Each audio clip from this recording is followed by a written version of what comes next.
అమెరికాతో ఒప్పందం దేశంలో వ్యవసాయానికి మరణ శాసనమని సిపిఐ జాతీయ నాయకులు కె రామకృష్ణ పేర్కొన్నారు. కాకినాడ సూర్యకళ మందిరంలో జరిగిన విలేకరుల సమావేశంలో ఆయన మాట్లాడారు.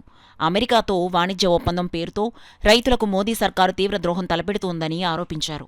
జరగనున్న 5 రాష్ట్రాల ఎన్నికలకు సంబంధించి ఢిల్లీలో ఈ నెల 25, 26 తేదీన పార్టీ సమావేశాన్ని ఏర్పాటు చేశామని తెలిపారు. అదేవిధంగా ఉపాధి హామీ పథకాన్ని నిర్వీర్యం చేస్తున్న సంఘటనపై బండపల్లి నుంచి ఉద్యమానికి శ్రీకారం చుడుతున్నామన్నారు. అదేవిధంగా కేంద్ర రాష్ట్ర ప్రభుత్వాలు అనుసరిస్తున్న విధానాలను వ్యతిరేకిస్తూ సిపిఐ ఉద్యమాలను చేపడతామన్నారు. సిపిఐ రాష్ట్ర కార్యదర్శి కామ్రేడ్ జి ఈశ్వరయ్య మాట్లాడుతూ మెడికల్ మాఫియాను అరికట్టాలని డిమాండ్ చేశారు. బోగస్ మెడిసిన్స్ తయారు చేస్తున్న కంపెనీలపై కఠిన చర్యలు తీసుకోవాలని డిమాండ్ చేశారు. ప్రజారోగ్యం ప్రభుత్వ బాధ్యత అన్నారు.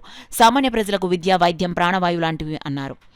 విద్యా, వైద్యం పవిత్రమైనవని వీటిని ప్రభుత్వమే నిర్వహించాలని డిమాండ్ చేశారు. సామాన్య విద్యను, మెడికల్ విద్యను సైతం ఇప్పుడు ప్రైవేటు వాళ్లకు అప్పగిస్తున్నారని మండిపడ్డారు. సమావేశంలో సిపిఐ నాయకులు ముప్పాల నాగేశ్వరరావు, అక్కినేని వనజ, రమణ, మధు తదితరులు పాల్గొన్నారు.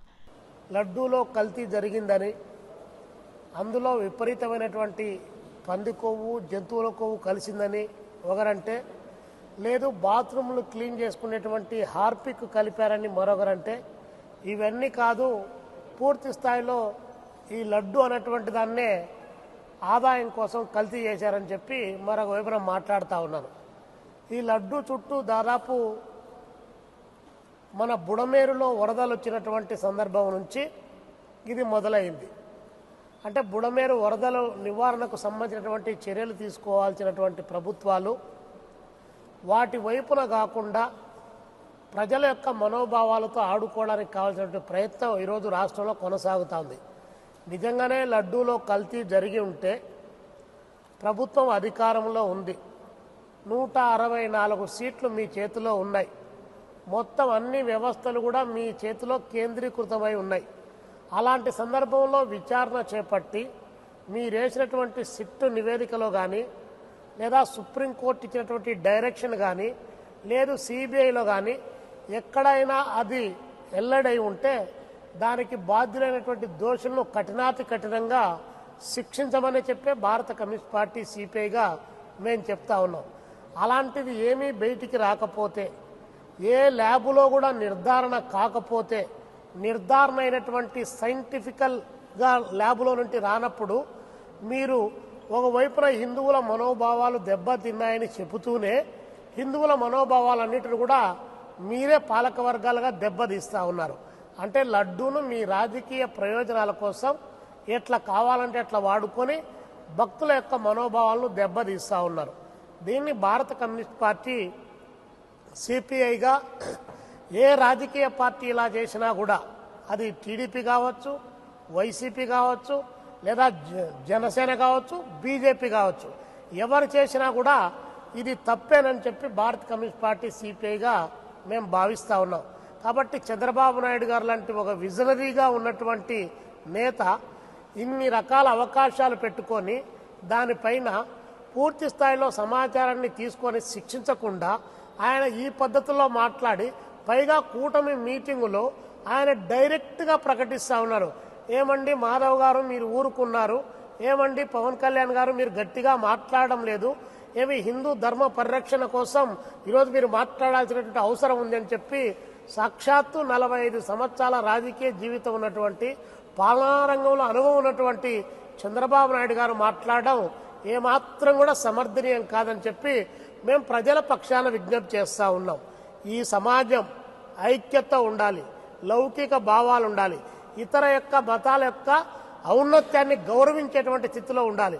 అట్లా కాకుండా ఇంకొక పద్ధతిలో రాజకీయాల కోసం లడ్డూను తీసుకొని వచ్చి ముందుకు పెట్టడం ఏమాత్రం కూడా కరెక్ట్ కాదనే మేము సిపిఐగా నిన్న జరిగినటువంటి రాష్ట్ర కార్యవర్గంలో కూడా ఆ వైపున చర్చించాం. తర్వాత ఏ జిల్లాలో పని పెట్టాలి, ఏ గ్రామంలో పని పెట్టాలి అనేది కూడా నేను ఢిల్లీలో కూర్చొని డిసైడ్ చేస్తానంటావు. కాబట్టి అంటే ఫెడరల్ రాజ్యాంగానికి తూట్లు పడిచే పద్ధతుల్లో, రాష్ట్రానికి భారాలు మోపే పద్ధతుల్లో ఇవాళ మొత్తం దేశాన్నంతా కూడా అతలాకుతలం చేస్తూ ఉంది నరేంద్ర మోడీ ప్రభుత్వము. దీనికి వ్యతిరేకంగా పెద్ద ఎత్తున రేపు చేయాలని చేస్తా ఉన్నాం. పైగా ఇవాళ ప్రభుత్వం వాళ్ళు అనుసరిస్తున్న విధానాలు కూడా టోటల్గా ప్రైవేటైజేషన్ వైపు పోతా ఉన్నారు. టోటల్గా ఇంక్లూడింగ్ విశాఖ స్టీల్ ప్లాంట్లో లాభాలు వచ్చినాయని చంద్రబాబు గారు చెప్తా ఉన్నారు. నేను అడుగుతా ఉన్నా సూటిగా, మరి లాభాలు వచ్చినాయి కదా నడపండి, ఇప్పుడైనా మీ అజెండా మార్చారా? సెంట్రల్ గవర్నమెంట్ ఏమి అజెండా మార్చలే. ప్రైవేటైజేషన్ అజెండా దాన్ని అట్లే దాన్ని నెత్తి మీద కత్తి పెట్టి మీరు కొనసాగిస్తూ ఉన్నారు. అదేవిధంగా దాన్ని అనుసరించి ఇక్కడ చంద్రబాబు నాయుడు గారు కూడా మెడికల్ కాలేజీలన్నీ కూడా ప్రైవేట్కి అప్పచెప్తా ఉన్నావు. P3 PPP అంటావు, మళ్ళీ P4 అంటావు, అన్ని P చుట్టే చెప్తా ఉన్నావు.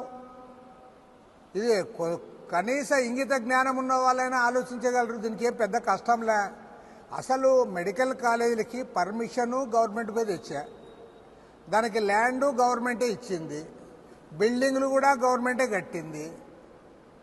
మరి తర్వాత 2 ఏళ్ల పాటు వాళ్ళకి జీతాలు కూడా గవర్నమెంటే ఇస్తుందంట.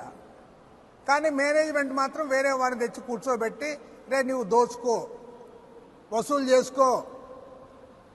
ఇలాంటి విధానం అంటే ఇంత ఓపెన్గా, అంటే గతంలో కూడా ప్రైవేటైజేషన్ ఉంది, ఆదాయం వచ్చే వాళ్ళు ఉన్నారు, లేదా సొంతంగా మెడికల్ కాలేజ్ పెట్టుకున్న వాళ్ళు ఉన్నారు.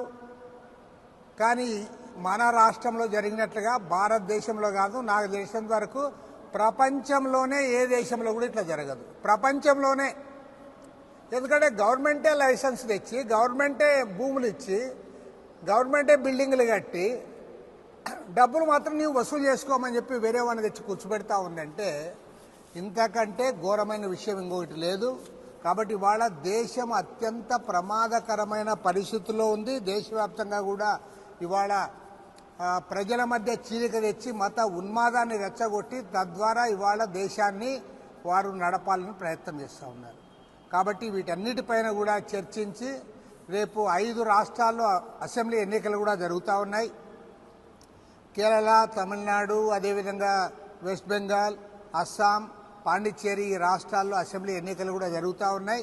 వీటిపైన కూడా మా పార్టీ వైఖరిని కూడా నిర్ణయించుకోవడానికి ఢిల్లీలో ఈ నెల 25, 26 తేదీల్లో అక్కడ జాతీయ కార్యవర్గము అదేవిధంగా కార్యదర్శి